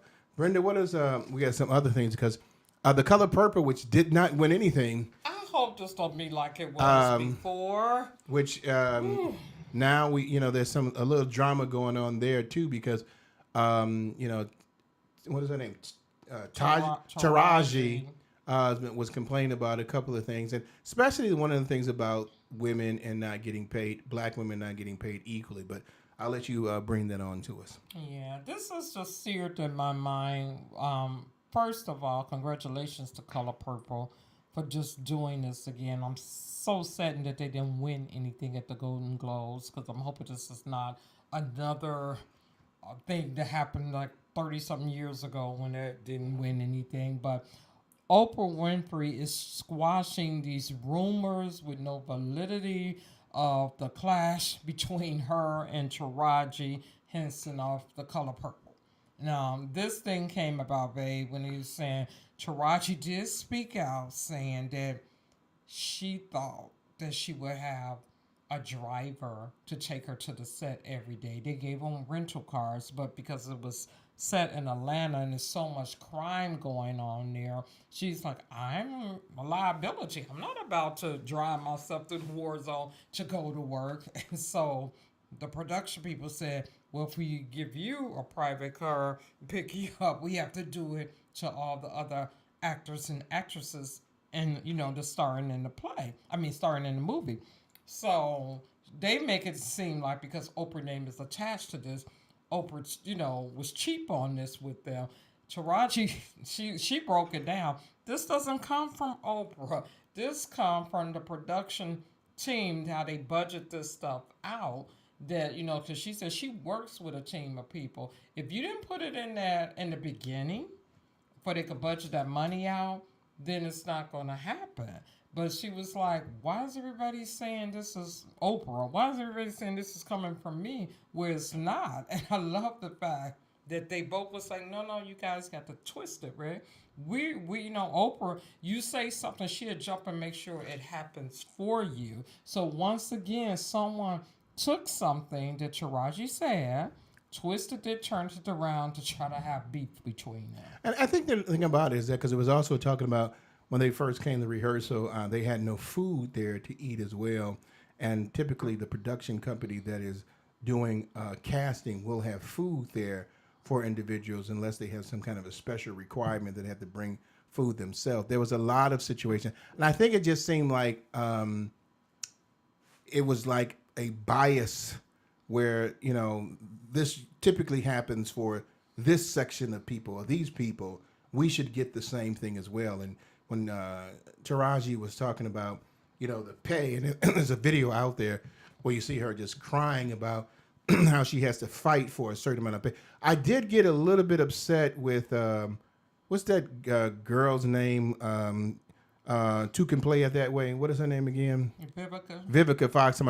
That maybe happened to Tajay, but I didn't experience that. Stop lying. Oh, you experienced it. You're not some top flight actress or anything like that. I looked at all the movies you was in. You didn't do all that great. You went through the problem too, but you're going to try to stand away from it instead of uniting with your sister, who's basically saying that African Americans throughout history, this is historical information, are not getting paid the same amount or equal, even close to the amount of their white counterparts. And she's been in the business for a long time, and she was just basically saying she's tired of something like that happening. And I just was a little bit, perturbed about Vivica coming out. Well, this didn't happen to me. Stop lying. And even if it didn't, you as an African American actress in America should have rallied with your girl and said that, we need to unite together because even if it didn't happen to me, it shouldn't happen to none of my counterparts out there. We're in this together. But no, I'm just want to sit back because this make me think that what did you do that it didn't happen to you? That's all I want to know. To me, it's like you're not being honest. Maybe you got the money you thought you should be getting, but it wasn't equal to what others was getting. We've all experienced it. I've experienced it in the workplace too. African Americans are not valued as much monetarily when they're doing a part or a role.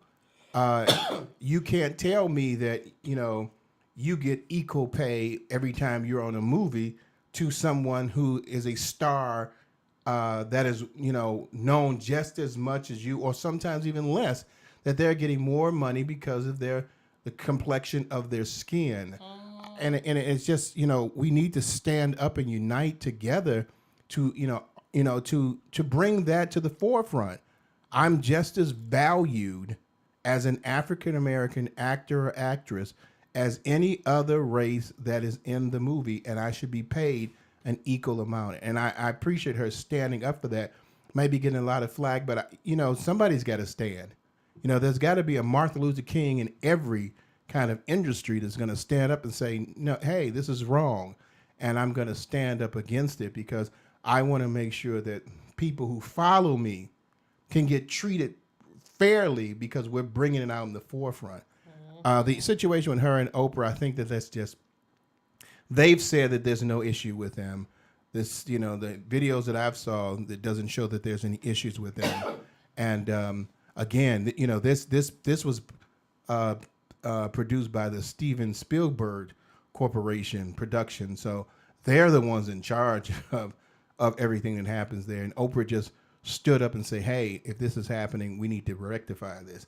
And you appreciate her standing and doing that. And she said that Oprah Winfrey made her feel heard in anything that she brought up. So it's no beef. So stop trying to make it a beef between them. And a lot of people were saying that because the production went so well and everyone was getting along, we got to start something. Any little thing, they took it out of content. And it's sad that we have to go that route. But like I said, I'm glad those two didn't let any of these rumors affect them in any type of way. Because it's like, you know what? They already about to get shortchanged again, I see. Yeah, I mean, It's like, man.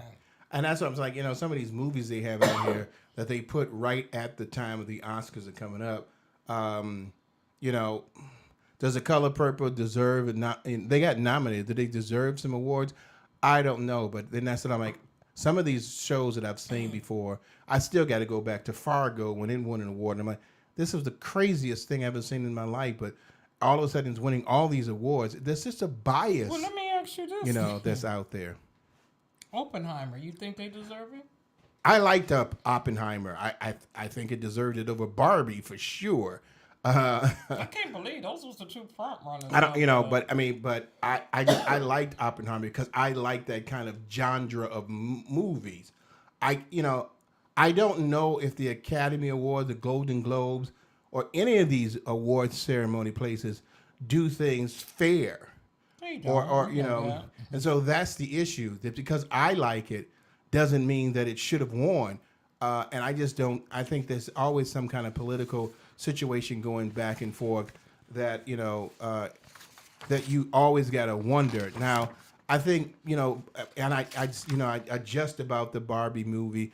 I think it did bring out a good woman empowerment on the show that was definitely needed. It would have been a little bit nicer if it was more kid oriented. It wasn't, because a lot of people are bringing their kids there, and they're like, the kids are looking at this movie like, okay, I'm not understanding this. There, I saw a lot of kids running around in the theater because it wasn't meant for them. But I do think that for adolescents and young women, it did do a great job for women empowerment, and that's why it ranked so high with people going to see the movie. But it's hard to figure out sometimes. There's so much wrong in everything. It's sad that evil or wrong is more than good, and righteousness, and it's just a part of what we're going through right now. Do you want to go back to the Cat Williams? No other stories you got? I had something in here that I wanted to talk about real quick. As this music is playing, I need to. I put it out there for me to talk about real quick. Let me see if I can find that. I know there's 45 seconds. I won't be able to find it now because we only have like 45 seconds. We can talk a little bit about the Cat Williams thing when we get back on the air. Okay. So we'll do that. But there was one thing that wanted to talk about real quick that I cannot find now. There was the Secretary of Defense. They're on this man so much about his privacy because he didn't let them know about he was doing some medical surgery, and he had prostate cancer, and he didn't let them know, and so they're complaining about that. So everybody get ready to come back on the air on SOAR Radio. So stand with us. All right, everybody, welcome back to Let's Stay Together Talk Show. Your host, Reverend Rick McCain, along with my baby, my girl, my boo. We're back here on SOAR Radio. Thank you very much for those of you who are listening to us or viewing us on Facebook and YouTube. If you're not doing that, yes, stay with the number one station, the 2-time Stellar Award-winning station, SOAR Radio, to listen to us there. But you can also see the very beautiful, yes. You can also see the very beautiful Brenda McCain and myself on the Facebook and YouTube. Thanks for Kenny for getting us on YouTube as well. We're live there as well, and you can always have your questions and send in information. You can also call into the radio show at the area code of 815-320-9005. Speaking of what you can also do, you can make sure you watch the JD Morning Show each Wednesday between the hours of 6 and 8 a.m. You'll have Justin Kenny in the game talking about relative subjects that you'll like to hear. And if you're thinking about having your own radio show, SOAR Radio is the place to be. You can contact them at soar@soarradio.com. What you got, babe? I want to say one of our theater daughters has checked in, Brittany. Hey. I never pronounced the last name. Chantel? Chantel. I'm not going to mess it up, daughter. Brittany, our theater daughter, checked in. Thank you for rolling with us tonight, babe. And I just wanted to shout this part out again. Okay. Before we move on. 2024 SOAR Awards is happening Monday, March 4th, 2024. It is in Rockford, Illinois at the Coronado Performing Arts Center, 314 North Main Street. It is hosted by Todd Delaney. And when I say this show is going to be off the chain, the War Show honoring Marvin Sapp, Ricky Dillard, Travis Green, Kim Burrell. With live performances with over 50, it looked like about 50 people probably going to be up there. And I'm not sure if we're speaking again this year. I don't know. Maybe We'll we find are. out from Justin if he's going to let us, speak on there. I got my cataract surgery done now so I can see farther and see all the words. So we don't know. We'll find out if we are. If not, we're going to still have a great time going there, hearing these great artists sing and perform. So again, 2024 SOAR Awards is happening on March the 4th. All right. Hey, I am so excited that we still have time. We're going to do a little bit on making marriage work. Not making marriage work. Why did I get married? That's the new title for that. And baby, what were you talking about? We are talking about dealing with the crossroads within your marriage in the beginning. So we talked a bit about last week, The Crossroads is one of the books that me and Brenda started about 7 years ago. I didn't get it finished, and I was starting to look at it. It was talking about making marriage work. That was the first topic that we did for marriage. And for the going on 30 years this year, me and Brenda will be married for 30 years. And so with that, thank you. She's waving her hand like, thank you for letting me make it through 30 years with him. But we talked about, the crossroads, and we was talking about that. But I want to talk a little bit about in the beginning, because a lot of times during your crossroads, baby, we get angry about current events, and we will bring back past wounds and issues. But we don't go back to in the beginning. And I love when the Bible says, in the beginning, God created. And in your marriage, sometimes you've got to go back in the beginning to reestablish or review what you created. And so you can enjoy all over again what you've done. Like I said, we're going on 30 years, and sometimes you have to go back and say, why did I get married? What was it about her? What was it about him that made me so excited, made me so happy, gave me so much joy that I'm not seeing now. And a lot of times we want to dwell on the negative about what's going on, and we need to sometimes to just maybe take a step back and just reminisce about what was it that we enjoyed so much about each other, that we allowed through whatever osmosis or issues that was going on, we allowed to fall or falter away to the point now that we don't see the love. Like that song, you remember the place. Can you see the love tonight? Where did the love go? You know, Earth, Wind, and Fire used to sing the song, After the Love Is Gone. Go back to the beginning. God created, and I love that because God created man, and he created woman, and he created something that he said was good. He said that was good. He saw nothing wrong with what he created. And I think sometimes in the crossroads of our marriages, baby, we need to go back to beginning and see what we created and realize it was good. You always have to take a step back to move forward. Because if you get lost in the fact that you marry, and when I say lost, life in a marriage, work, children, everyday occurrences that happen, you would get really lost in your marriages going through. And then when if you have kids and you become empty nesters, you forget, like, okay, what do I do with you? Talking to your spouse. What do we do? Like you said, go back to the beginning. Why did Rick fall in love with Brenda? Why did Brenda fall in love with Rick? What was it that made you say, babe, let's just bring it home, to say that I love this woman? Yeah, I mean, That was a question for you. no, I'm not. I wasn't going to trying go to into get- questions. You're trying to go over You're it. just trying to get some kind of information for yourself. I'm just talking about individuals. I think the thing about it, those are good questions to ask your spouse when you're not on a radio show. I think what the good thing about it is that you want to be honest with each other. And see, what happens a lot of times when we go back to beginning of creation, you've got to remember what God created was good. And so the problem that happens sometimes we go back to the beginning, we bring problems that was before that into it.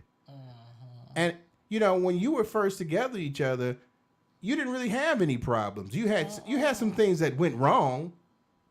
Okay, baby, we better take care of that. Oh, this happened. All right, don't worry about it, honey. I'll make sure. I forgot this. Oh, don't worry about.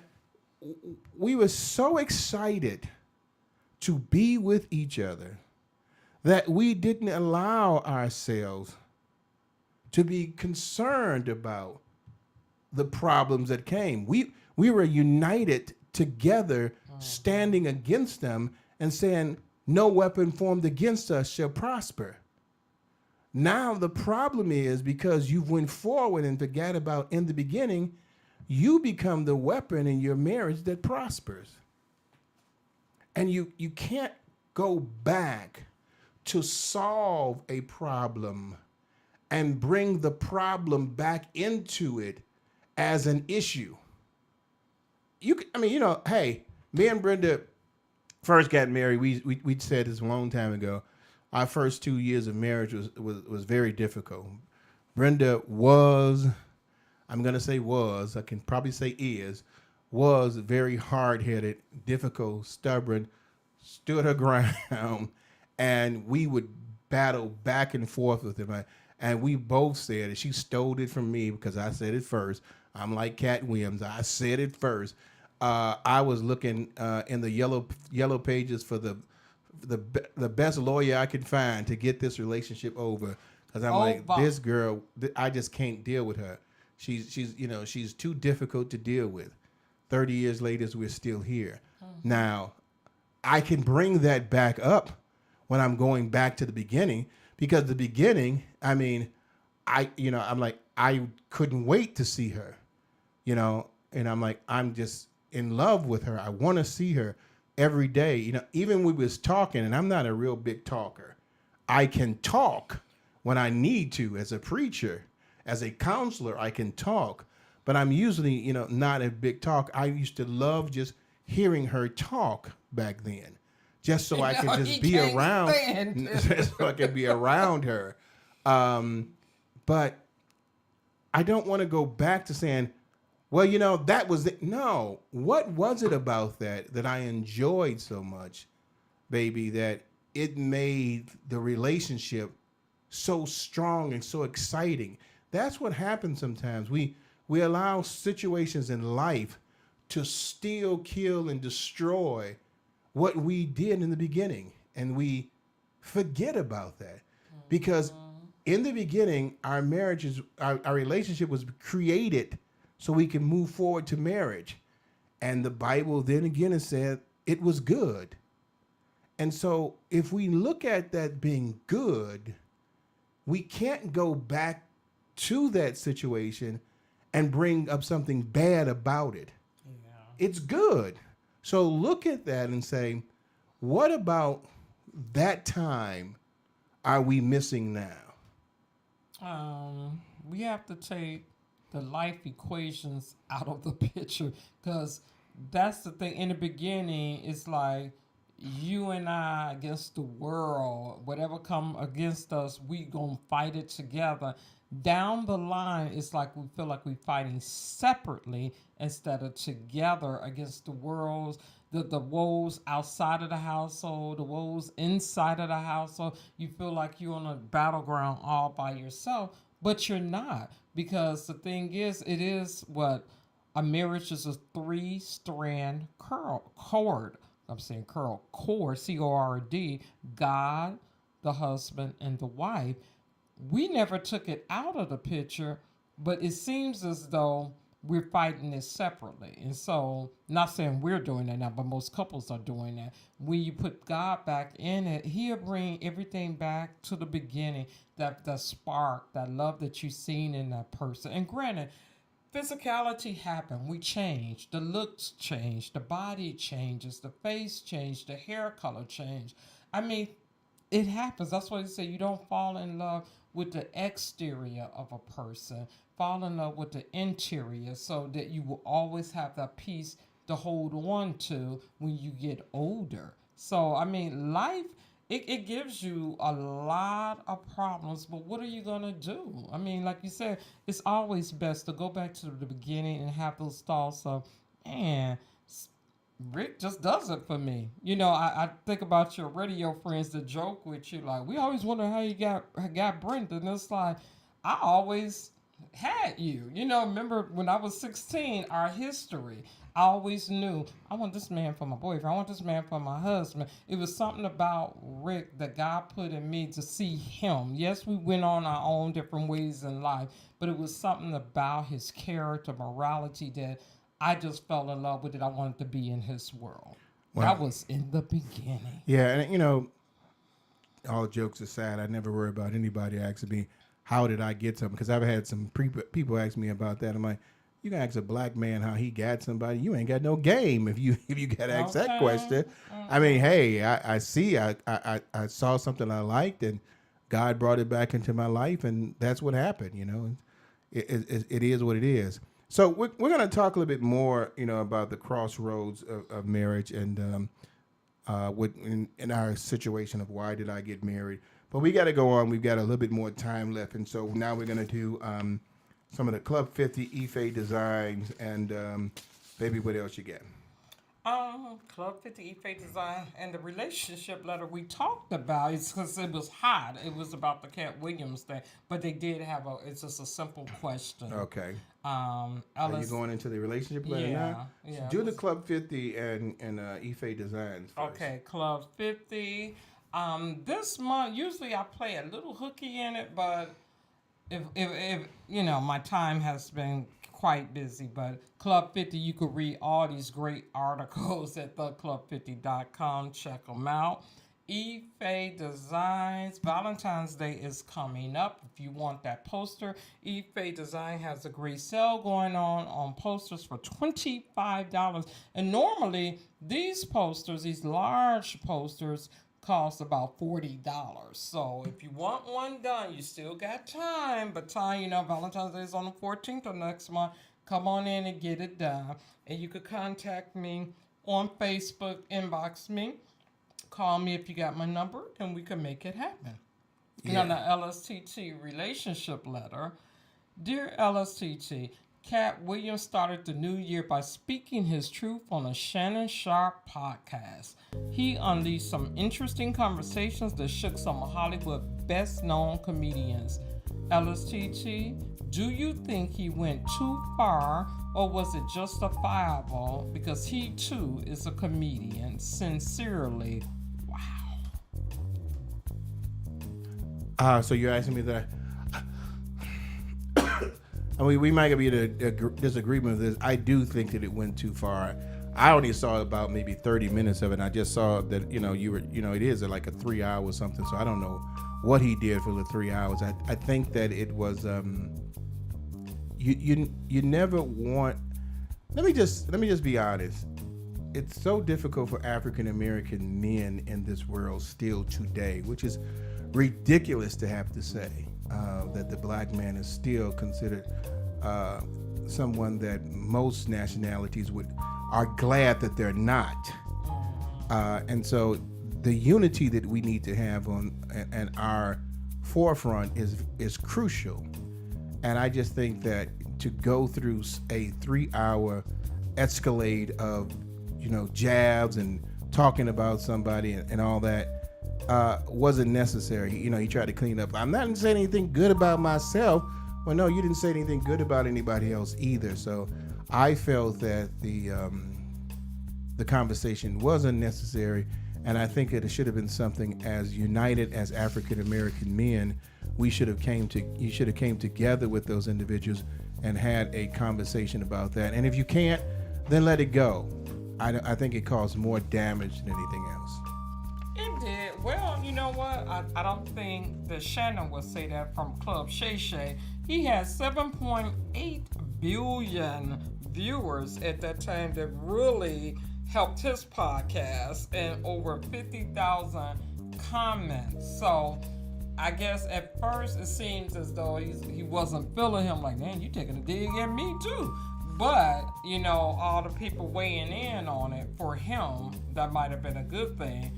But he went far on some cases, and the other part is like, long as you got, I can't say as long as you got the receipts, as they say, to back it up the facts, then you should be able to say something. But it's all in how you say it, because when he went in on the different, I don't like the fact how he talked about people, and I know comedians do that. They talk about how they look, what they, when he say people can't read, when Steve Harvey become Mr. Potato Head, it's like, okay, stick with the facts of what you know. So he went far, and then, he came back with, look, I was silenced for so long, I didn't say anything, because he even brought in Weinstein, is that the man name? Harvey Weinstein. Brought him in, and it's sad that if these people fell prey to him and deep pity, or whatever his name is, to doing things to get, further in their career,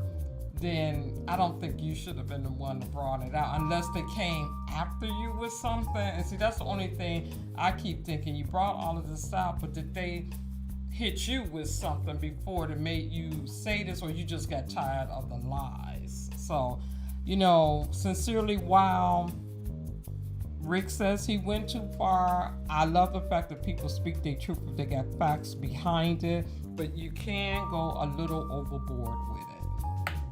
Yeah, I do think you can do that. So we appreciate you sending us this information, the letter, in regards to that. And if you want to send additional letters about relationships or arguments, you can send that to Let's Stay Together Talk Show at gmail.com. Hey, it's been a hiatus for a while for plays, so we don't have any information on plays here. So for those of you all who also don't know, with me and Brenda doing a radio show, we do theater reviews in the Chicagoland area.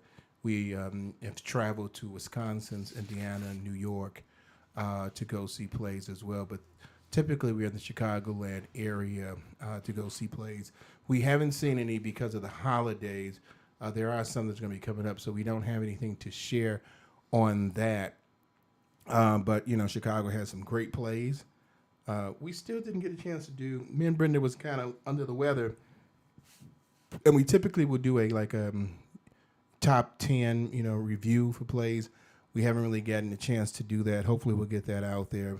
Great plays, great performances that are out there. But we definitely want to make sure we get more African Americans to come out to theater. It's very important that you come out to your theater, support your theater, because there's a lot of African Americans in the theater. They're performing in the theater, but typically the audience is somewhere close to 90% Caucasian. There's nothing wrong with that, but you do want to see your people out there supporting you as well. And so that's one of the driving forces that me and Brenda started up with the Let's Play theatrical review, so we can bring a voice to the black actors and actresses that are out there. I think they just call actors now. But we want you to be able to come out there and see the. It's extraordinary when you see them remembering those lines and the fun that you have in theater is just an extraordinary thing that you know, if once you go, you will enjoy it because you're amazed at how they can remember those lines day in and day out to do these performances. And so we do want to get more African Americans coming out to theater in the Chicagoland area. So please, for this 2024 season, make a dedication, make a commitment to go see a play supporting an African American in theater, because they do love and they know when there are African Americans out there that are supporting them, and it makes them feel very appreciative and supportive. So please make sure in 2024 you take the time to go see a play. Yes. I think we got about 5 minutes left. Probably won't take up all the 5 minutes. You got something you want to shout out again? I want to thank everyone for all of the comments that Yes. you wrote. We got any on more of this? I do. I think let me finish this Go statement. ahead. You got everybody. I'm gonna let you get that. I know you want to. It's not a segment. You're just talking. I want to but thank everyone okay. for supporting us over the last 10 years. It has been phenomenal with you riding the McCain train. We really love and appreciate you for joining us today as well. And it's just been a ride from 102.3 UBM to our home now, SOAR Radio, over the past, I'm going to say 4 or 5 years. No, it had to have been longer than that, because COVID started in 20, and we was with them probably 2 years before that, so it might have been 6 years or so. It's a shame that we can't remember. That's because this has so much fun now. It was Yeah. traumatic. We'd be like, I could tell you the date, time, and everything with the first Brenda one. usually remembers that, so I'm shocked. But But I think it's been about 6 years with them. we're gonna find out. All I got to do is look at the payments. Yeah. But we are so grateful to you guys that supported us. We love you guys, and thank you for riding and hanging with us all the way through. So again, happy 10-year anniversary. We've been doing this for 10 years. Let me tell you something. For 10 years. 10 years. For 10 years, we have not received any monetary payments for doing this radio show. We do thank our sponsors that do the show. I would love to get paid to do the show, but it was never God's intention for me to get paid to do this.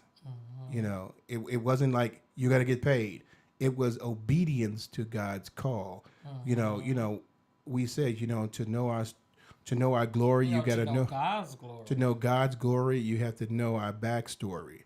And it was very important for us to share the glory that God has given us. And when he said that you're going to be a pastor of the airways, I never thought that that's what he was talking about, because I wanted to be a pastor of a church. I got offers in Istanbul and China and everything else to go out there to pastor. Brenda, we ain't going to Istanbul. We ain't going to China. You know, they were, I think in Istanbul, Turkey, they were killing people because the religion was Buddha. I mean, Muslim. And so they were trying to start it up in Istanbul and in China at that time. And you know, we just got married and we didn't want to do that. But God said, you're going to be the pastor of the airways. And I'm like, pastor of the airways? And I didn't know that the show that he was calling me for was going to be in this vein. So he's like, you know, why aren't you preaching? Why aren't you doing that? Well, that's not what God called us to do. You know, to bring out, you know, secular situations and put a Christian spin to it. Because everything that happened, we talked about erectile dysfunction.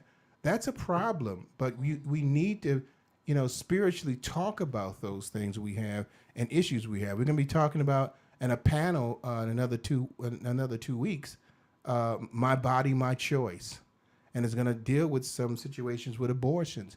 These are issues that are happening that we're trying to get out in the forefront, but we're going to have a spiritual gathering and discussion about it. So you do realize that that's what happened. So we got to get out here. We got 1 minute left. This is Rick McCain along with my baby, my girl, my boo. Kenny's Choice is going to play about 30 seconds, and we'll see you next Tuesday at 7 p.m. Thank you, everyone. Thank you, Gloria. Caught that. Love you, girl.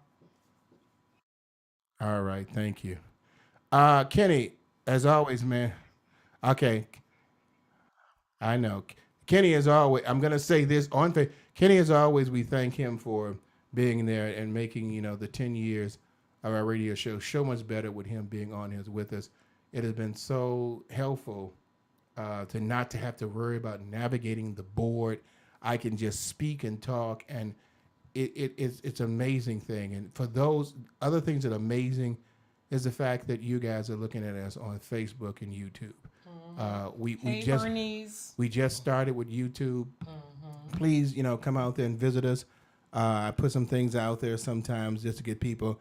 It's gonna do what it's gonna do, and we're just gonna be obedient to God to get it done, and we appreciate that. So from the bottom of our hearts, we love you, and we hope to see you next Tuesday at 7 p.m. Bye-bye. Love you guys.